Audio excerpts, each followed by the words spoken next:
Hello students, a very good morning to all of you. How are you students? I hope all of you will be fine.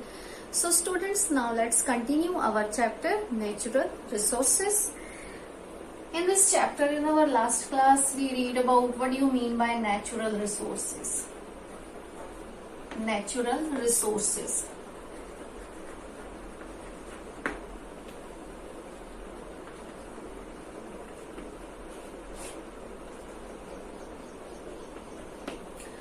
Last class में हमने natural resources in our surrounding such as air, water and soil. We read about our natural resources in our surrounding. So now let's continue our chapter, and the next topic in this chapter is pollution.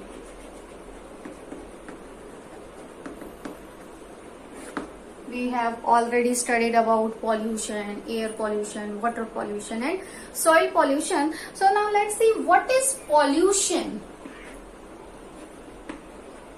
Any undesirable change occurring in nature, that is called pollution. Okay, so air pollution. If any undesirable change is brought in the quality of air, that is called air pollution. If any undesirable change is brought in the quality of water, that is called water pollution. If any undesirable change is brought in the quality of soil, that is called soil pollution. So that is pollution. And what is the cause of pollution? Such as we say that air is polluted. So what is the cause of pollution? Cause of pollutions because of pollutants, air pollution, water pollution and soil pollution, many other pollutions such as noise pollution, sound pollution. So what is the factor responsible for these pollution? That is called pollutants. Pollution जिन factors की वजह से होता है उन्हें हम कहते हैं pollutant. So pollutant means things that cause pollution.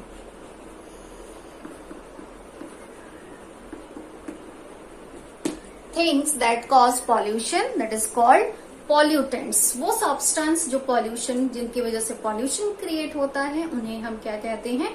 Pollutants कहते हैं. So now let's start. Our first pollution is air pollution.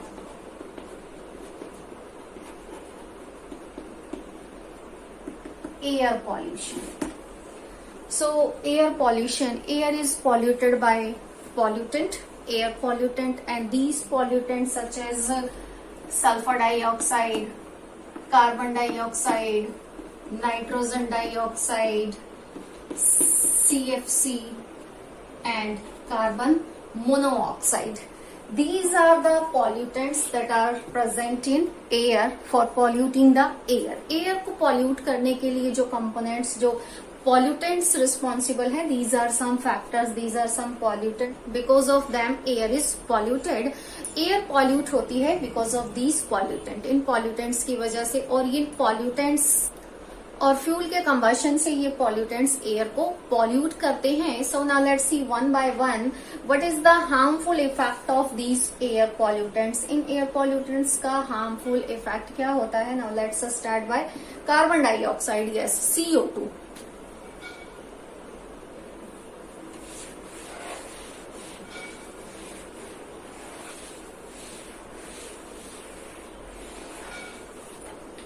First is carbon dioxide gas. Effect of carbon dioxide in our environment, harmful effect. What is the harmful effect of CO2 in our environment? So that is greenhouse gas. Carbon dioxide is a greenhouse gas. Carbon dioxide, methane, these are known as greenhouse gases. And as you know that what is greenhouse effect? जो greenhouse effect करता है, suppose that ये हमारी अर्थ है and environment, that is the atmosphere in surrounding the earth, that is our atmosphere. अगर atmosphere में carbon dioxide gas की amount increase हो जाती है, carbon dioxide gas, methane gas, these are known as green house gases, CH4, methane gas, इन gases की amount अगर increase हो जाती है तो सन से आने वाली रेडिएशंस, हीट रेडिएशंस, इंफ्रारेज जो सन से आती हैं, बिकॉज ऑफ कार्बन डाइऑक्साइड ये रेज ट्रैप हो जाती हैं, रिफ्लेक्ट नहीं होती, ट्रैप हो जाती हैं और कंटिन्यूसली मीन्स कार्बन डाइऑक्साइड की लेयर इन रेज को आने तो देती है बट वापस जाने नहीं देती. This process is called green house effect and because of these effect earth का जो टेम्परेचर है वो कंटिन्यूसली इंक्रीज होता चला जाता है. अर्थ का जो टेम्परेचर है वो कंटिन्यूसली इंक्रीज होता चला जाता है और टेम्परेचर का कंटिन्यूसली इंक्रीज होना ग्लोबल वार्मिंग कहलाता है. टेम्परेचर कंटिन्यूसली इंक्रीज हो जाता है, इस प्रोसेस को हम कहते हैं global warming because of increasing the amount of carbon dioxide. अगर कार्बन डाइऑक्साइड की मात्रा, अगर कार्बन डाइऑक्साइड गैस की अमाउंट इंक्रीज होती चली जाती है, therefore the increasing the temperature, earth का जो टेम्परेचर है वो भी इंक्रीज होता चला जाएगा और टेम्परेचर के इंक्रीज होने की ये प्रोसेस कहलाती है global warming. Because of deforestation, अगर हम डिफॉरेस्टेशन, बिकॉज ऑफ डिफॉरेस्टेशन अर्थ पे कार्बन डाइऑक्साइड, एटमॉस्फेयर में कार्बन डाइऑक्साइड की अमाउंट इंक्रीज होती चली जाएगी. क्यों इंक्रीज होती चली जाएगी? क्योंकि प्लांट्स जो कार्बन डाइऑक्साइड को ट्रैप करते हैं, अगर हम उन्हें कट करेंगे, डिफॉरेस्टेशन करेंगे, प्लांट्स को, ट्रीज को अगर हम कट करेंगे तो कार्बन डाइऑक्साइड जिन्हें प्लांट्स एब्जॉर्ब करते हैं वो प्रोसेस कम होती चली जाएगी. मीन्स एनवायरमेंट में कार्बन डाइऑक्साइड गैस की जो अमाउंट है वो इंक्रीज होती चली जाएगी. इसके इंक्रीज होने से टेम्परेचर में कंटिन्यूसली इंक्रीज आएगा, टेम्परेचर कंटिन्यू बढ़ता रहेगा. टेम्परेचर के इंक्रीज होने से जो माउंटेन्स पे ग्लेशियर्स हैं वो मेल्ट होंगे जिससे कि सी लेवल इंक्रीज होगा. सी लेवल के इंक्रीज होने से बहुत सी कंट्रीज हैं, कंट्रीज के डूबने का भी रिस्क रहेगा. तो अगर कार्बन डाइऑक्साइड की अमाउंट इंक्रीज हो जाती है बहुत ही ज्यादा तो ये ग्लोबल वार्मिंग क्रिएट करता है. सो कार्बन डाइऑक्साइड के इंक्रीज होने से अर्थ का टेम्परेचर भी कंटिन्यूसली इंक्रीज होता चला जाएगा और टेम्परेचर के इंक्रीज होने से ग्लोबल वार्मिंग की कंडीशंस क्रिएट हो सकती हैं जिससे कि और भी बहुत से हार्मफुल इफेक्ट क्रिएट हो सकते हैं. सो ये हो गया है आपका effect of carbon dioxide. Carbon dioxide का क्या इफेक्ट होता है, that is called green house gas. Carbon dioxide जिसे हम ग्रीन हाउस गैस भी कहते हैं. आफ्टर दैट एयर पॉल्यूटेंट्स में नेक्स्ट हम देखेंगे, हमने देखे थे पॉल्यूटेंट्स में carbon dioxide, carbon monoxide, nitrogen dioxide, sulphur dioxide and CFC. These are air pollutants. Next देखते हैं हम sulphur dioxide and nitrogen dioxide. Sulphur dioxide and nitrogen dioxide which is produced by burning of fuel, combustion of fuel. Fuel के combustion से ये gases जो है वो release होती हैं, एयर में मिक्स हो जाती हैं. सो सपोज दैट ये गैसेस जो हैं, अगर ये क्लाउड्स में क्या होते हैं, वाटर ड्रॉपलेट्स होते हैं. वाटर ड्रॉपलेट्स में H2. जब ये वाटर ड्रॉपलेट्स के साथ रिएक्ट करते हैं, रिएक्ट करने के बाद नाइट्रोजन डाइऑक्साइड अगर वाटर ड्रॉपलेट से रिएक्ट करती है तो ये नाइट्रिक एसिड फॉर्म करती है, नाइट्रिक एसिड. अगर sulphur dioxide gas water droplet से रिएक्ट करती है तो ये सल्फ्यूरिक एसिड फॉर्म करती है. And such type of rain is called acid rain. जब रेन में इन एसिड्स का कंसंट्रेशन इंक्रीज हो जाता है, मीन्स एयर में जो ये पॉल्यूटेंट्स प्रेजेंट है, नाइट्रोजन डाइऑक्साइड, सल्फर डाइऑक्साइड, जो वाटर ड्रॉपलेट्स हैं जो क्लाउड फॉर्म करते हैं, उन क्लाउड्स के जो वाटर ड्रॉपलेट्स हैं उनसे रिएक्ट करके nitrogen dioxide nitric acid form करता है, sulphur dioxide sulphuric acid form करता है. और रेन में अगर इन एसिड की कंसंट्रेशन इंक्रीज हो जाती है तो जो रेन फॉल हुई है उस रेन को हम कहते हैं acid rain. That type of rain is called acid rain. उस रेन को हम कहेंगे एसिड रेन, जिसमें एसिड्स का कंसंट्रेशन इंक्रीज हो जाता है। And because of this acid rain जो है वो स्किन डिसीज प्रॉब्लम क्रिएट करती हैं, ये क्रॉप्स को डैमेज करती हैं, ये स्किन डिसीज की प्रॉब्लम्स भी क्रिएट करती हैं। And because of this acid rain जो हमारा मॉन्यूमेंट है ताजमहल जो calcium carbonate CaCO3 calcium carbonate संगमरमर जिससे बना हुआ है, कैल्शियम CaCO3 फॉर्मूला है calcium carbonate. And because of this acid rain जो संगमरमर है उसके ऊपर पैचेस फॉर्म हो रहे हैं because of acid rain. Means Taj Mahal की जो संगमरमर है उसके ऊपर जो पैच फॉर्म हो रहे हैं, जो वो डैमेज हो रही है, that is because of acid rain की वजह से वो डैमेज हो रही है। क्या है ये एसिड? केमिकल है, वो उससे रिएक्ट कर रहा है, रिएक्ट करके उसको डैमेज कर रहा है। एंड प्लांट्स, क्रॉप्स, इनके ऊपर उसका हार्मफुल इफेक्ट होता है, ह्यूमंस की स्किन के ऊपर इसका हार्मफुल इफेक्ट होता है। So after nitrogen dioxide and sulphur dioxide, so now let's see next is CFC. Next topic is CFC. Next is CFC. What is the full form of CFC? Chlorofluorocarbon. That is the full form of CFC, chlorofluorocarbon. और ये gas refrigerator, air condition, इसमें cooling के लिए ये gas present होती है। अब इस गैस की जगह अब दूसरी गैसेस कूलिंग के लिए यूज की जा रही हैं। वाई अभी हम देखेंगे उसको। सो हमारी अर्थ जो है, अर्थ के टॉप मोस्ट एटमॉस्फेयर में एक लेयर प्रेजेंट है and that is called ozone layer. उसे हम कहते हैं ओजोन लेयर।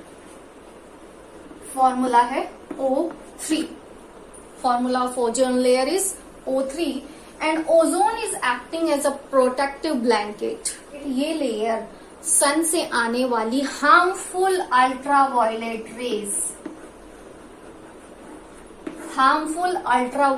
रेज को ट्रैप कर लेती हैं, अब्सॉर्ब कर लेती हैं, उन्हें अर्थ सरफेस तक नहीं आने देती, जो कि कैंसरस होती हैं, कैंसर के डिसीज क्रिएट करती हैं। तो ozone layer is acting as a protective blanket, एक प्रोटेक्टिव ब्लैंकेट का वर्क करती है जो सन से आने वाली harmful ultraviolet rays which is cancerous rays, इन कैंसरस रेज को एब्सॉर्ब कर लेती हैं, उन्हें अर्थ सरफेस पर नहीं आने देती हैं।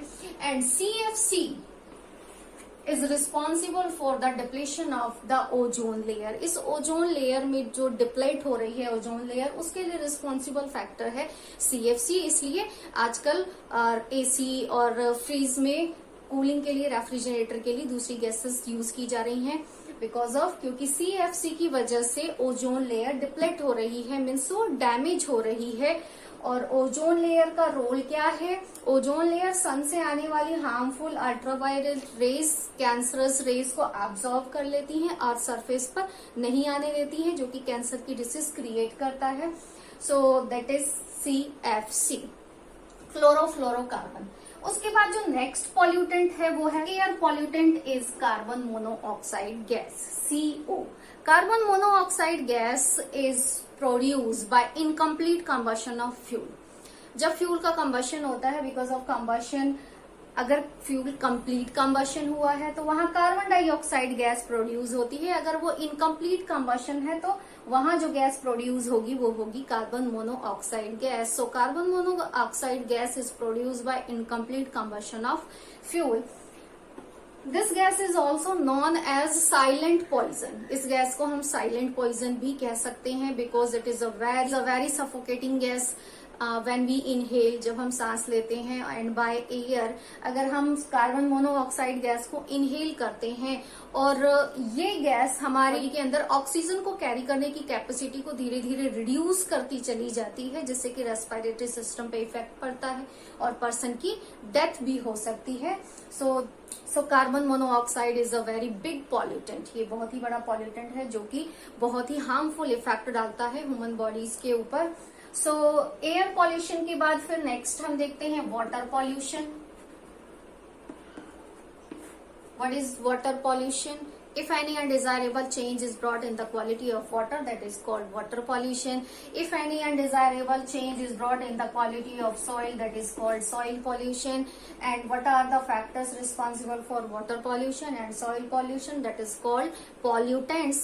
So what is the factor for responsible for water and soil pollution? That is suppose that fertilizers की वजह से वाटर और सॉइल पॉल्यूट होती है क्योंकि उनमें केमिकल्स होते हैं. Industrial waste, because of industrial waste water pollute होता है. उसमें because of industrial waste soil भी पॉल्यूट होती है. उनमें कुछ हार्मफुल केमिकल्स प्रेजेंट होते हैं जो वाटर और सॉइल में मिक्स होकर इन्हें पॉल्यूट करते हैं. और वाटर पॉल्यूशन के लिए responsible factor human activities. By human activities भी वाटर पॉल्यूट होती है. सो ये हो गया हमारा पॉल्यूशन वाला टॉपिक. इसके बाद जो इस चैप्टर में इस क्लास में हमारा जो मेन कॉन्सेप्ट है वो है बायोजियोकेमिकल साइकिल्स. जो हम इसके बाद नेक्स्ट टॉपिक देखेंगे अब वो है हमारा बायोजियोकेमिकल साइकिल्स, जिसमें वाटर साइकिल देखेंगे हम, नाइट्रोजन, कार्बन, ऑक्सीजन. सो हम अपनी नेक्स्ट क्लास में बायोजियोकेमिकल्स के बारे में रीड करेंगे. आज हमने रीड किया pollution. You have to revise this topic. Pollution, pollution, what do you mean by pollution? What is pollutant? Pollution क्या है? What is the definition of pollution? Pollutants, air pollution and cause of air pollution, these factors responsible for air pollution. What is the harmful effect of carbon dioxide gas? Because of carbon dioxide gas global warming increase होती है, global warming form होती है. global warming means अर्थ का temperature continuously increase होता चला जाता है. After that sulphur dioxide, nitrogen dioxide, they are responsible for acid rain. इनकी वजह से एसिड रेन होता है और एसिड रेन जो कि ह्यूमंस पे, प्लांट्स पे हार्मफुल इफेक्ट डालते हैं. Next is CFC, chlorofluorocarbon. Chlorofluorocarbon जो कि हमारे एटमॉस्फेयर के एटमॉस्फेयर में टॉप मोस्ट लेयर पर एक ओजोन लेयर प्रेजेंट है. और ओजोन लेयर जो कि एक प्रोटेक्टिव लेयर का वर्क करती है. मीन्स ये सन से आने वाली हार्मफुल अल्ट्रावायलेट रेज को एब्जॉर्ब कर लेती है, उन्हें अर्थ सरफेस पर नहीं आने देती है. बिकॉज ऑफ ये बहुत ही कैंसरस रेज होती हैं. और इसका फॉर्मूला है O3. इस ओजोन लेयर में डिप्लेशन का जो डिप्लेशन के लिए जो डिप्लेट हो रही है उसके लिए जो रिस्पॉन्सिबल फैक्टर है वो है क्लोरोफ्लोरोकार्बन. मीन्स हमारी एटमॉस्फेयर में जो टॉप मोस्ट लेयर पर ओजोन लेयर प्रेजेंट है उस ओजोन लेयर को डिप्लेट कौन कर रहा है? क्लोरोफ्लोरोकार्बन. सो इस डिप्लेशन को रोकने के लिए इन गैसेस का यूजेज जो है वो बहुत ही कम होता जा रहा है. दूसरी गैसेस जो है कूलिंग के लिए यूज की जाने लगी हैं. Next carbon monoxide gas. Carbon monoxide gas means अगर हम इनहेल करते समय बाय रेस्पिरेशन के थ्रू अगर हम कार्बन मोनोऑक्साइड गैस को इनहेल करते हैं तो ये हमारे हीमोग्लोबिन से बहुत ही इजीली रिएक्ट होती है और जिसकी वजह से पर्सन की डेथ भी हो सकती है. So you have to revise all these concepts. What do you mean by acid rain? What do you mean by greenhouse effect? What are greenhouse gases? And what is global warming? What is the role of ozone layer? Ozone layer का role क्या है हमारी अर्थ पे? And what is the main reason of depletion of ozone layer? Ozone layer के depletion के लिए responsible factor क्या है? Chlorofluorocarbon. And what is the harmful effect of carbon monoxide gas in human body? Human body पे carbon die monoxide gas का harmful effect क्या होता है? When is carbon dioxide gas is produced and when is carbon monoxide gas is produced? कब carbon dioxide gas produce होती है burning पे and कब कार्बन मोनोऑक्साइड गैस प्रोड्यूस होती है? जब इनकम्प्लीट बर्निंग होगी फ्यूल की तो उस कंडीशन में जो गैस प्रोड्यूस होती है वो है कार्बन मोनोऑक्साइड. ओके स्टूडेंट्स, फिर हम अपनी नेक्स्ट क्लास में जो भी हमारे साइकिल्स है 4 और 5 बायोजियोकेमिकल साइकिल्स उनको हम रिवाइज करेंगे.